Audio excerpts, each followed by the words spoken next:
Welcome to Uncovering Utah and Beyond. Can you recognize this scenery?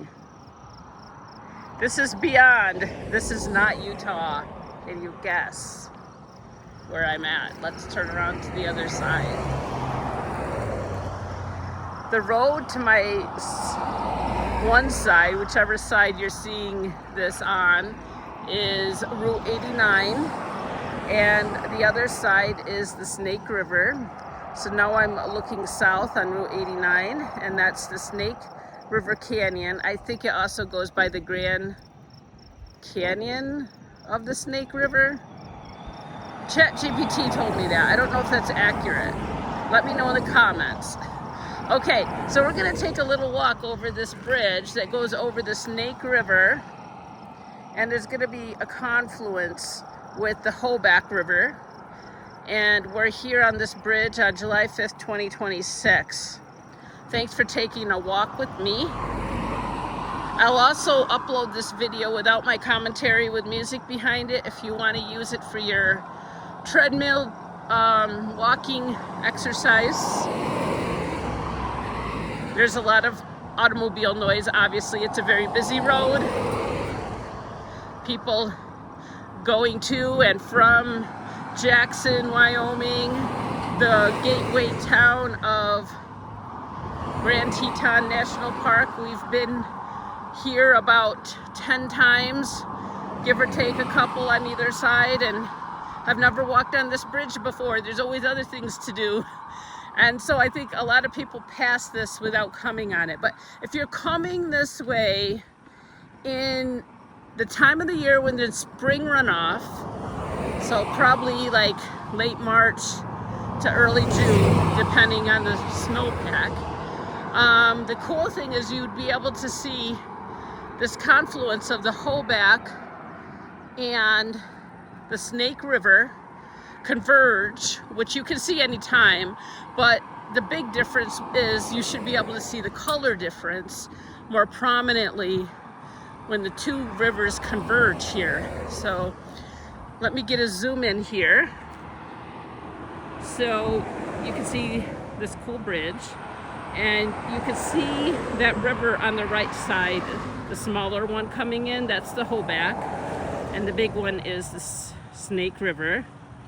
And it's hard to see, but it's very, very subtle. It's a little easier to see once I get closer to the bridge, hopefully.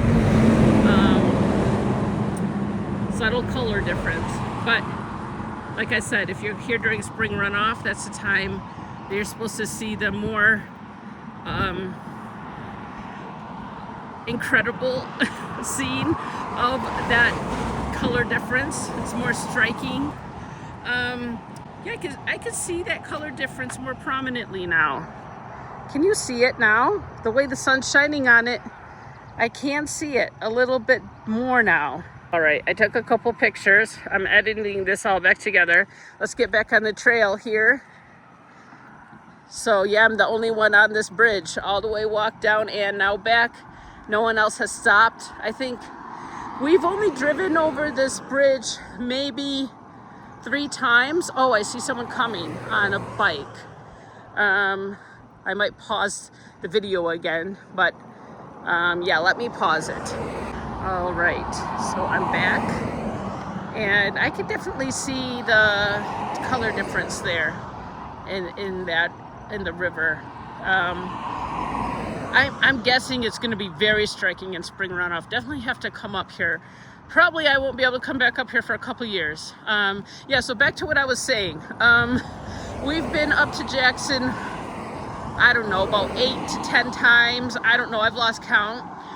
Only one of those times we flew up from Salt Lake, that's our home base. And it's incredible. If you ever get the chance to fly into Jackson, the time when we landed, either side could actually see the mountains, the Tetons, from the window, because they flew up north and they passed the mountains, and then as they landed coming south, so the plane had turned around.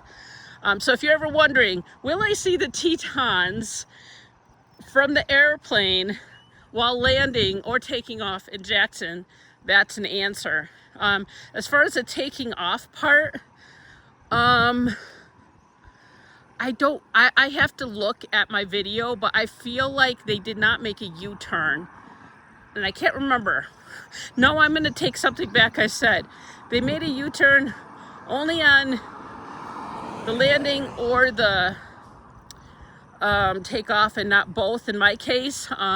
Might be different for different people. So you might get a different experience. Let me know in the comments if have you landed in Jackson, and has both sides of the flight, have passengers on both sides been able to see the Tetons from the windows, either at landing or taking off from Jackson in a commercial airline? Let me know in the comments.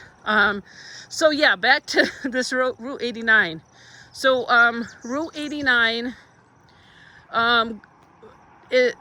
as mentioned in the beginning of this video, there's a canyon back there, the Grand Canyon of the Snake River. The road gets pretty heavily snowed in the winter, so it's not always open. They have a winter gate on one end and the other.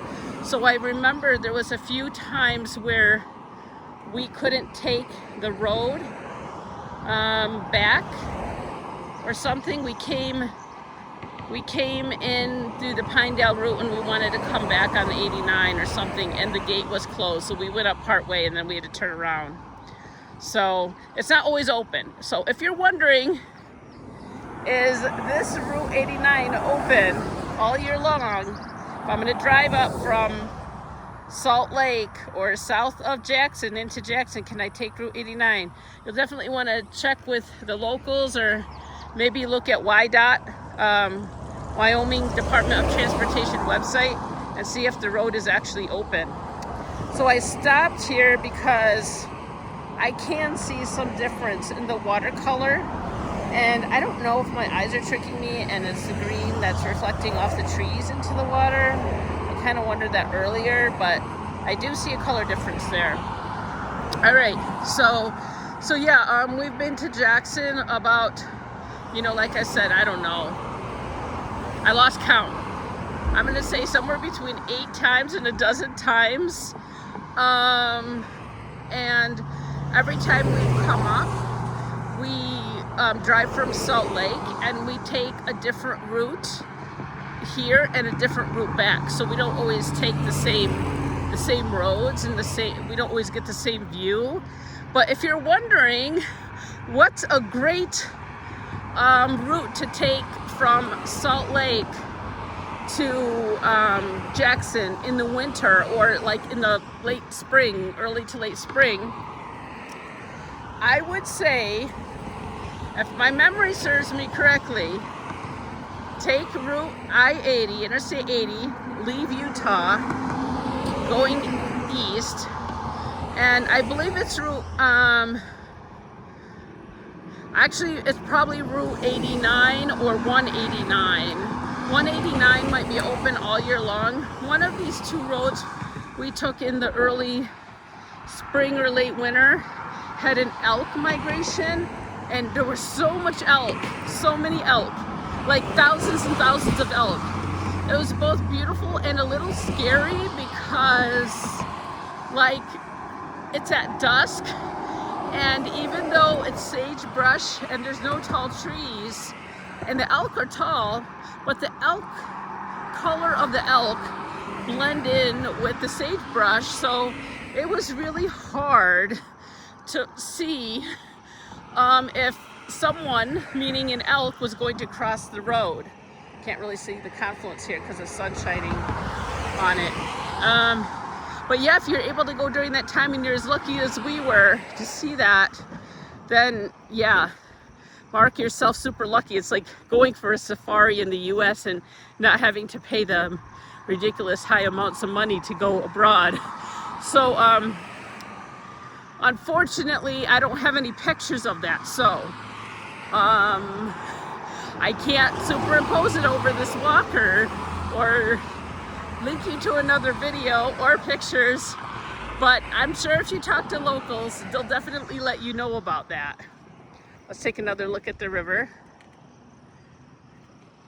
I'm gonna just keep walking off the bridge at this point. So, and I mean walking off the bridge, not walking off the bridge into the river, obviously. Walking off the bridge back to the Hoback market. So, there was something I was gonna mention about elk. Yes, elk. There's many towns in Wyoming, including Jackson, including Afton, that have elk horn arches in their town square. The one in Jackson is probably just the most famous. And did you know that you can actually collect elk horns in Wyoming for free? So I learned that this year. However, there's a caveat.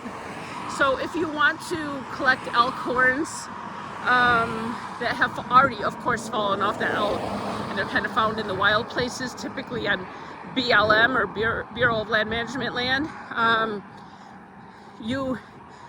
if you're local, I think it's like around May 1st, and you're local to Wyoming, so you're a Wyomingite, resident of the state of Wyoming, you can go into BLM lands for free and pick up as many elk horns as you can find. However, if you're not a resident of Wyoming, they let you come in like a week later and collect what hasn't been already collected by other people. So, which probably means you have to go further into the outback country. And I don't know exactly what that means, but I'm guessing that would mean pretty far back into the backcountry, like backpacking and all of that stuff that I don't do. But if you're interested in gathering elk horns in Wyoming, you can definitely check the BLM website or reach out to the tourist agency or visitor center in the county or town of Wyoming that you're planning to visit and ask them for more details. So as you can see, I'm almost to the end of the bridge. Let's take a look back at the river. So again, that confluence, it's a very subtle, again, I can't see it here. I can kind of see where the bank of the Snake River is, and if you follow that line, like I'm going to try to put my finger in here, okay, right here. If you follow that line and make it horizontal till and kind of make, like, cut off the Hoback River, that's where I see the color difference, but it's very subtle. And I guess I kind of see it like alongside the banks on the left side of the Snake River for a little while. So maybe when I was seeing green back there and thinking my eyes were tricking me, maybe that was really accurate. Let's take another look back up this road into the Snake River Canyon. Route 89 going to Alpine, Wyoming, and this way to Hoback and Jackson, Grand Tetons and Yellowstone. Hope you enjoyed this video on uncovering Utah and beyond. If you found any cool tips for your travel plans in this video, please share them in the comments.